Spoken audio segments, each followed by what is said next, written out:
কুমারী পুজো ভোর 5:40 পূজা আরম্ভের পর সকাল 9টায় কুমারী পুজো হয়। স্বামী বিবেকানন্দ 1901 সালে এই আচার শুরু করেছিলেন। তখন থেকে প্রথা মেনেই মহা অষ্টমীর সকালে অল্প বয়সী এক নাবালিকাকে দেবী রূপে পুজো করা হয়। বিশ্বাস 1 থেকে 16 বছর বয়সের কুমারীরা নেতিবাচক শক্তির ঊর্ধ্বে থাকেন এবং তখন তাদের মধ্যে মাতৃভাবনা প্রকাশ পায়। এবছরও কুমারীকে উমা রূপে পুজো করা হয়েছে। এদিন মঠ প্রাঙ্গণে ভক্ত ও দর্শনার্থীদের ঢল নামে।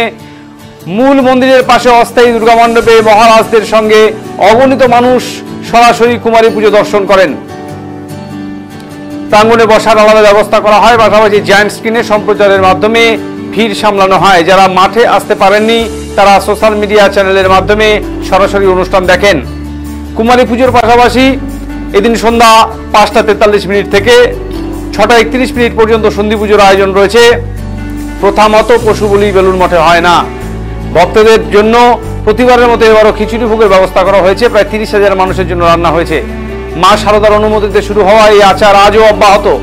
আর সেই প্রথার সাক্ষী হতে মহা অষ্টমীর দিন বেলুড় মঠে ভক্তদের অগণিত সমাগম দেখা গেল।